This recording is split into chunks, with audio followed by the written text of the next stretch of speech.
Welcome to all. Now we are going to see chapter 1 set language. Introduction about set language and particularly introduction about set and different forms of set. Chapter 1 set language. In our daily life we often deal with the collection of objects like books, stamps, coins, etc. இந்த மாதிரி நம்ம collection of ஆப்ஜெக்ட்ஸை day to day லைஃப்பில் வந்து use பண்ணிட்டு தான் இருக்கும்.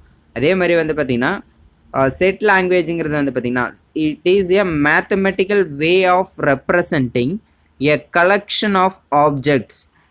Set லாங்குவேஜுங்கிறது வந்து பார்த்திங்கன்னா mathematical way of representing the collection of ஆப்ஜெக்டை மேத்தமெட்டிக்கல் வேல எப்படி ரெப்ரசன்ட் பண்ணலாம் அப்படிங்கிறது தான் வந்து பார்த்திங்கன்னா செட் லாங்குவேஜ். ஃபிகர் 1.1ல் வந்து பாருங்கள், இது இண்டிவிஜுவலாக பார்க்கும்போது இதை பனானான்னு சொல்லுவோம், இதை ஆப்பிள் அப்படின்னு சொல்லுவோம், இதை கிரேப்ஸ் அப்படின்னு சொல்லுவோம்.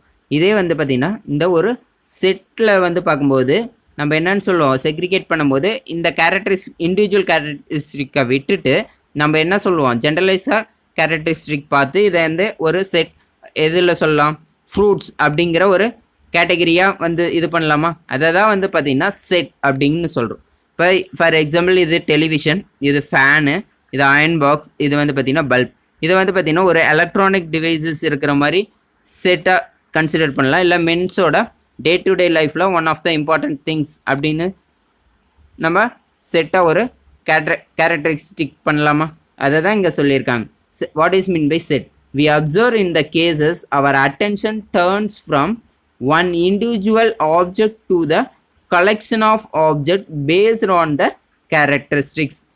Based on their characteristic use பண்ணி இண்டிவிஜுவல் இதை விட்டுட்டு ஒரு கலெக்ஷனில் எப்படி செக்மெண்ட் பண்ணலாம் அப்படிங்கிறது தான் வந்து பார்த்திங்கன்னா எனி சச் கலெக்ஷன். அந்த மாதிரி இருக்கும்போது அந்த any such collection is called a set. இதை வந்து நம்ம ஃப்ரூட்ஸ் அப்படிங்கிற செட்டாக இது பண்ணலாமா, அதை மாதிரி தான் சொல்கிறாங்க இங்கே.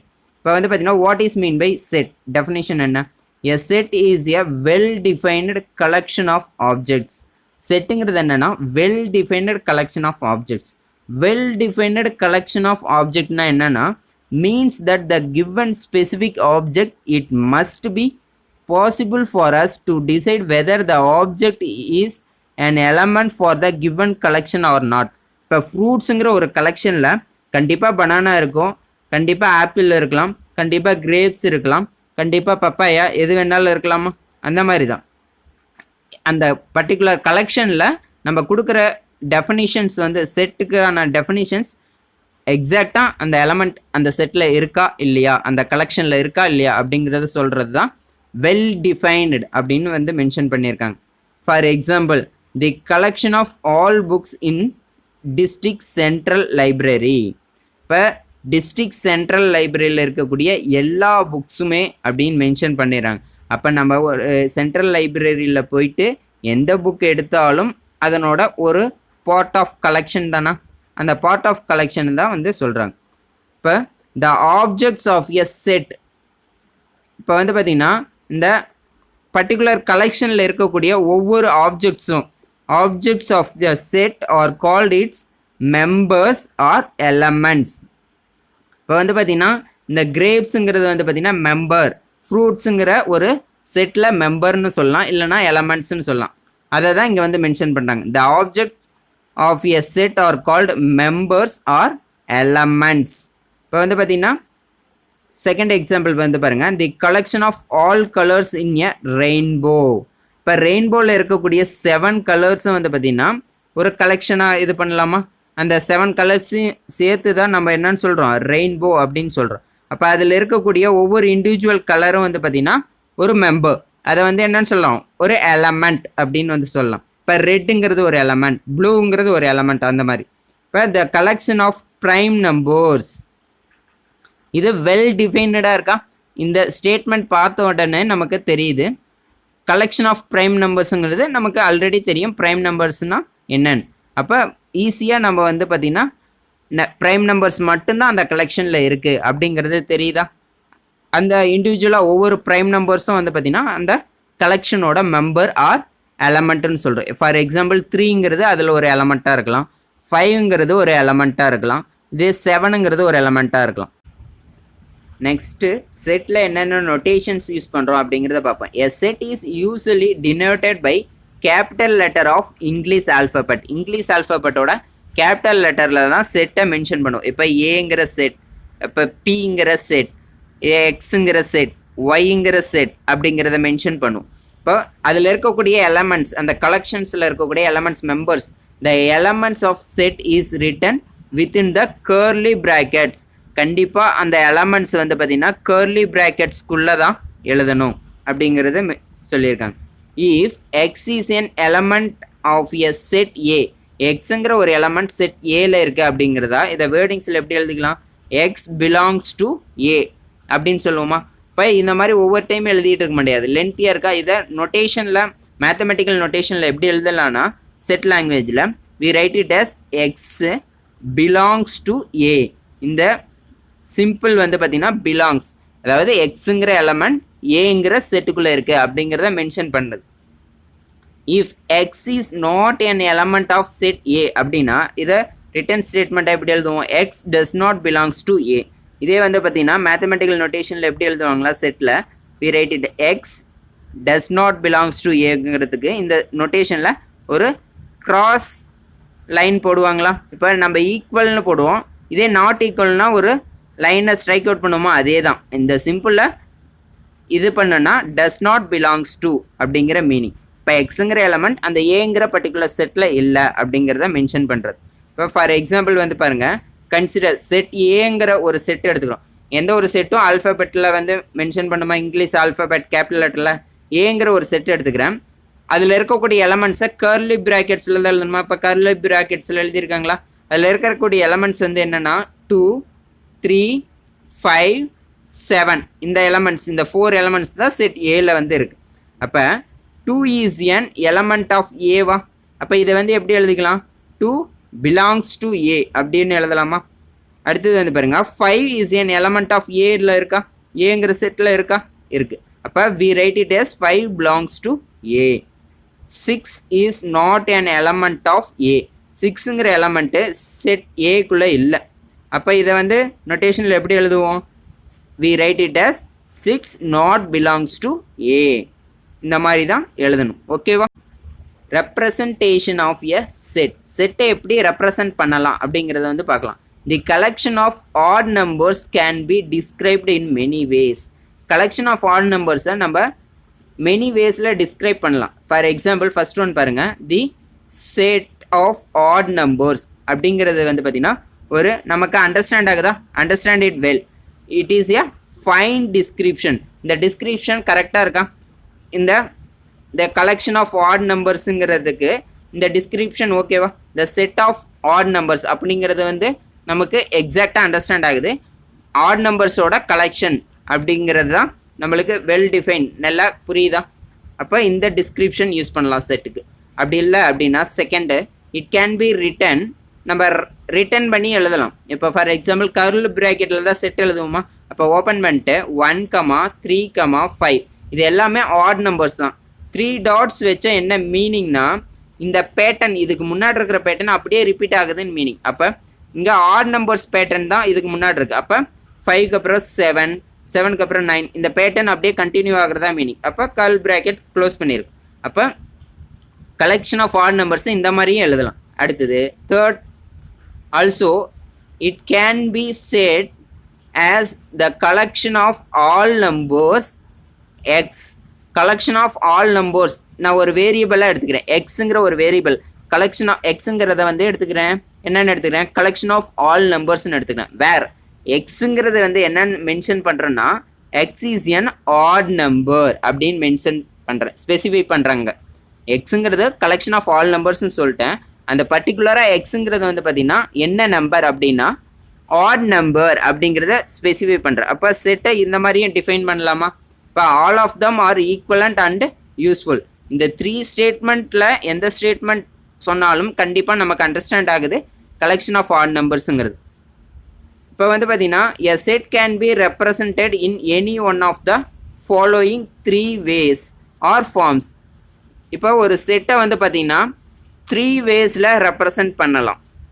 எந்த வேஸில் வேணாலும் ரெப்ரசன்ட் பண்ணலாம். வேஸ் ஆர் ஃபார்ம்ஸ் அதை பற்றி பார்ப்போம். 3 வேஸில் செட்டை எப்படி ரெப்ரசன்ட் பண்ணுறது அப்படிங்கிறத வந்து பார்க்கலாம். ஃபர்ஸ்ட் ஒன் டைப் வந்து பார்த்திங்கன்னா டிஸ்கிரிப்டிவ் ஃபார்ம். டிஸ்கிரிப்டிவ் ஃபார்மில் எப்படி ஒரு செட்டை வந்து டிஃபைன் பண்ணுறது அப்படின்னு பார்ப்போம். இப்போ இன் எ டிஸ்கிரிப்டிவ் ஃபார்மில் வந்து பார்த்திங்கன்னா a set is described in words. வேர்ட்ஸில் டிஸ்கிரைப் பண்ணுறது தான் டிஸ்கிரிப்டிவ் ஃபார்ம். ஃபார் எக்ஸாம்பிள் வந்து பாருங்கள், இப்போ வந்து பார்த்திங்கன்னா the set of all vowels in English alphabets. English ஆல்ஃபபெட்டில் இருக்கக்கூடிய வவல்ஸை மட்டும் வந்து பார்த்திங்கன்னா நம்ம ஒரு செட்டாக கன்சிடர் பண்ணுறோம்னா அதை நம்ம வந்து பார்த்திங்கன்னா டிஸ்கிரிப்டிவ் வேர்டிங்ஸில் எப்படி மென்ஷன் பண்ணுவோம்னா இந்த மாதிரி தான் எழுதணும். இதே வந்து பார்த்திங்கன்னா ஃபார் எக்ஸாம்பிள் இன்னொரு எக்ஸாம்பிள் எடுத்துக்கோமே, the set of whole numbers. அப்போ ஒரு collection of whole numbers 0 to infinite numbers, அதை வந்து ஹோல் நம்பர்ஸ்ன்னு சொல்லுவோமா, அதை வந்து டிஸ்கிரிப்டிவ் வேர்ட்ஸில் எப்படி மென்ஷன் பண்ணுவோம், whole number, the set of whole numbers அப்படின்னு மென்ஷன் பண்ணலாம். டிஸ்கிரிப்டிவ் ஃபார்ம்னா எக்ஸாக்டாக வேர்டில் டிஸ்கிரைப் பண்ணுறது தான் நமக்கு சொல்லியிருக்காங்க. ஓகேவா? அந்த வேர்டு வந்து பார்த்திங்கன்னா வெல் டிஃபைன்டாக இருக்கணும். நான் அந்த செட்டில் பர்டிகுலர் எலமெண்ட் இருக்கா இல்லையா அப்படிங்கிற சொல்கிற மாதிரி இருக்கணும். ஓகேவா? செகண்ட் ஃபார்ம் வந்து பார்த்திங்கன்னா set builder form or rule form. Set builder form அப்படிங்கிறது இல்லைனா ரூல் ஃபார்ம் அப்படின்னு மென்ஷன் பண்ணுவாங்க. இப்போ வந்து பார்த்திங்கன்னா in a set builder form all the elements are described by a rule. ஒரு பர்டிகுலர் ரூல் மென்ஷன் பண்ணி அந்த ரூலுக்குள்ளே ஒரு செட்டை டிஃபைன் பண்ணுறது அப்படிங்கிறது தான் வந்து பார்த்திங்கன்னா set builder or rule form. இப்போ ஃபார் எக்ஸாம்பிள் ஏங்கிற செட் எடுத்துக்குவோம். ஃபஸ்ட்டு நம்ம வந்து பார்த்திங்கன்னா டிஸ்கிரிப்டிவ் ஃபார்மில் என்ன எடுத்துக்கிட்டோம், first example vowels in a English ஆல்ஃபபெட்டை தான் எடுத்துக்கிட்டோமா. இப்போ இதை set builder form or rule ஃபார்மில் எப்படி எழுதலாம்னா, நம்ம எந்த ஒரு செட்டையுமே இங்கிலீஷ் ஆல்ஃபபெட்டில் எழுதணும். அப்போ set A equal to curl bracket open பண்ணிட்டு எக்ஸுங்கிற வேரியபிள் எடுத்துக்கிறேன். இந்த ரேஷியோ சிம்பிள் ஆர் இந்த ஸ்லாஷ் சிம்பிள் வந்து செட் பில்டர் ஆர் ரூலில் யூஸ் பண்ணுறோமா, இது வந்து ஸ்டாண்ட்ஸ் ஃபார், இந்த சிம்பிளோட வேர்டிங் என்னென்னா சச் தட். அந்த எக்ஸுங்கிற வேரியபிள் எதை குறிக்குது அப்படிங்கிறத சொல்கிறது தான் சச் தட். இப்போ எக்ஸுங்கிற வேரியபிள் எடுத்துக்கிறேன். X is a vowel in English alphabets அப்படின்னு சொல்லிட்டு கர்ல் ப்ராக்கெட்டை க்ளோஸ் பண்ணிடணும். அப்போ டிஸ்கிரிப்டிவ் ஃபார்மில் இருக்கிறத நம்ம இங்கே ஒரு ரூல் மூலிமா நம்ம இங்கே எழுதுகிறோமா, எக்ஸுங்கிற ஒரு வேரியபிள் எடுத்துக்கிட்டு அந்த எக்ஸுங்கிற வேரியபிள் என்ன அப்படிங்கிறத எக்ஸாக்டாக டிஸ்கிரைப் பண்ணுறோமா. அடுத்து செகண்ட் எக்ஸாம்பிள் நம்ம என்ன எடுத்துக்கிட்டோம், டிஸ்கிரிப்டிவ் ஃபார்மில் எ செட் ஆஃப் ஹோல் நம்பர்ஸ்ன்னு எடுத்துக்கிட்டோம். அப்போ இங்கே பிங்கிற செட்டை எடுத்துக்கிறேன். இங்கிலீஷ் ஆல்ஃபபெட்டில் ஏதோ ஒரு லெட்டர், நான் பிங்கிற செட்டை எடுத்துக்கிறேன். P equal to curl bracket open பண்ணிட்டு எக்ஸுங்கிற வேரியபிள் வந்து மென்ஷன் பண்ணுறேன். Such that x is a whole number. எக்ஸுங்கிறது என்னங்கிறத எக்ஸாக்டாக மென்ஷன் பண்ணணும். ஏன்னா செட்டுங்கிறதையா well defined collection of object. Third form வந்து பார்த்திங்கன்னா roster form or tabular form. இப்போ வந்து பார்த்திங்கன்னா a set can be described by listing all the elements of set.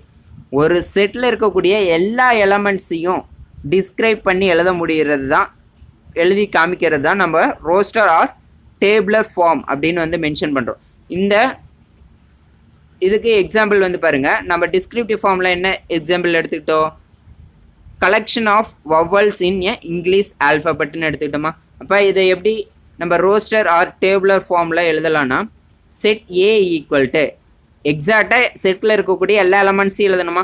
Vowels English ஆல்ஃபபெட்டில் இருக்கக்கூடிய வவல்ஸ் என்னென்ன, ஓப்பன் கர்ல் ப்ராக்கெட் யூஸ் பண்ணணும், closing curl bracket, அதுக்குள்ளே தான் எழுதணுமா செட்டோட எலமெண்ட்ஸ் எல்லாமே. இப்போ AEIOU இந்த லெட்டர்ஸ், இந்த 5 லெட்டர்ஸ் தான் வவல்ஸா. அப்போ அந்த பர்டிகுலர் செட்டில் இருக்கக்கூடிய எல்லா எலமெண்ட்ஸையும் எழுதுறது தான் வந்து பார்த்திங்கன்னா நமக்கு roster form or tabular form அப்படின்னு மென்ஷன் பண்ணுறோம். செகண்ட் எக்ஸாம்பிள் என்ன எடுத்துக்கிட்டோம், கலெக்ஷன் ஆஃப் ஹோல் நம்பர்ஸ். நமக்கு ஹோல் நம்பர்ஸ்னால் என்னன்னு தெரியும், 0 to infinite நம்பர்ஸ். அப்போ 0, 1, 2, 3 இதை வந்து செட் பின்னு எடுத்துக்கிறோம். Open curl bracket close curl ப்ராக்கெட்டில் எழுதுகிறோம். இப்போ ஹோல் நம்பர்ஸ் வந்து எப்படி எழுதுறோம், 0, 1, 2 அப் டு எக்ஸெட்ரா அப்படின்னு வந்து எழுதுவோமா? இந்த த்ரீ டாட்ஸ் எதை மென்ஷன் பண்ணுதா? இந்த எக்ஸாம்பிள் 2 3 டாட்ஸ் வந்து எதை மென்ஷன் பண்ணுது? Is called ellipsis. அதாவது it's indicates that the pattern of the listed elements continues in the same manner. இதுக்கு முன்னாடி என்ன பேட்டர்னில் எலமெண்ட்ஸ் வந்து இருக்கோ அதே பேட்டர்னில் கண்டினியூ ஆகிறதா மீனிங். இங்கே வந்து பார்த்தீங்கன்னா number 0 to 1 2 3 next number continue ஆகிட்டே போகுது. அப்போ 4 5 6 இந்த மாதிரி நம்பர் கண்டினியூ ஆகிட்டே போயிட்டே இருக்கு அப்படிங்கிறத மென்ஷன் பண்ணுறதான். ஓகேவா? Can this form represent be possible always இந்த ஃபார்மில் எழுத முடியுமா அப்படின்னா கண்டிப்பாக எல்லா டைமும் இந்த ஃபார்மில் எழுத முடியாது. ஏன்னா எலமெண்ட்ஸ் வந்து பிக்கராக இருக்க நம்ம இந்த ஃபார்மில் எழுதுறது கஷ்டம். இதே ஒரு 1000 எலமெண்ட்ஸ் இருந்ததுன்னா அது எழுதுறது கஷ்டம். இதே 1 lakh எலமெண்ட்ஸ் வரும்போது எழுதுறது இன்னும் கஷ்டமாக இருக்கும். ஓகேவா? இம்பார்ட்டன்ட் நோட் வந்து பாருங்கள், elements of a set are listed only once. ஒரு செட்டில் இருக்கக்கூடிய எலமெண்ட்ஸை ஒரே ஒரு டைம் அதான் எழுதணும். இப்போ புக்குங்கிற ஒரு வேர்டு எடுத்துக்கிட்டு இதை செட்டில் எழுதணும் அப்படின்னா இப்போ ஏங்கிற செட்டை நான் எழுதுகிறேன். இப்போ ஏங்கிற செட்டில் இதில் இருக்கக்கூடிய எல்லா லெட்டர்ஸ் எழுதணுமா? அப்போ பி, இங்கே என்ன இருக்குது? ஓன்னு இருக்கா? ஓ, எகெயின் மறுபடியும் ஓ வருதா? பிஓஓ. அப்போ ஓங்கிறது வந்து திரும்ப ரிப்பீட்டேஷன் எழுதக்கூடாது. எலமெண்ட்ஸ் வந்து ரிப்பீட் ஆகக்கூடாது, ஒன்லி ஒன்ஸ் தான் எழுதணும். அப்போ இந்த ஓவை விட்டுறணும். அடுத்தது கே. அப்போ பிஓகே இந்த எலமெண்ட்ஸ் மட்டும்தான் எழுதணும் செட்டை எழுதும்போது. ரிப்பீட்டட் எலமெண்ட்ஸை எழுதக்கூடாது அப்படிங்கிறத மென்ஷன் பண்ணுறாங்க. The order of listing the elements of a set does not change the set. Order வந்து பார்த்தீங்கன்னா ஆர்டரில் தான் எழுதணுமா அப்படின்னு கேட்டால் ஆர்டரில் எழுதணும் அப்படிங்கிற அவசியம் இல்லை. நம்ம ஆர்டரை மாற்றி எழுதினாலும் அந்த செட் மென்ஷன் பண்ணுறது கரெக்டாக தான் இருக்கும். இப்போ வந்து பார்த்தீங்கன்னா நான் இதே புக்குங்கிற வேர்டுக்கு செட் எழுதும்போது நான் பிங்கிற செட் எடுத்துக்கிட்டு கே பி ஓ அப்படிங்கிற எலமெண்ட்ஸை இந்த ஆர்டரில் எழுதுகிறேன். இப்படி எழுதினாலும் இந்த செட் ஏவும் செட் பிக்கும் டிஃப்ரென்சஸ் எதுவும் கிடையாது. இந்த ஆர்டரில் தான் லெட்டர்ஸ் எழுதணும் அப்படிங்கிறது கிடையாது. ஆர்டரில் எழுதுறதுங்கிறது நம்மளோட ஒரு ஐடென்டிஃபிகேஷனுக்காக யூஸ் பண்ணுறது தான். The collection of numbers 1 2 3 4 5 6 7 8 up to infinite numbers as well. The collection of 1 3 2 5 7 6 8 நம்பர்ஸை மாற்றி போட்டு எழுதினாலும் அப் டு இன்ஃபினைட் நம்பர்ஸ் ரெண்டுமே சேம் தோ list the different orders. Order வந்து மாற்றி எழுதுறதா வழிஞ்சி ரெண்டுமே சேம் நம்பர்ஸ், பாசிட்டிவ் நம்பர்ஸ் 1ல் ஸ்டார்ட் ஆகி இன்ஃபினைட் நம்பர்ஸை தான் மென்ஷன் பண்ணுது. என்ன ஆர்டராக எழுதுறதுங்கிறது வந்து பார்த்திங்கன்னா ஒரு செட்டை டிஃப்ரென்ஷியேட் ஆகாது அப்படின்னு சொல்கிறாங்க. Since it is necessary to known whether an object is an element in the set or not, we don't want to the list that element many times.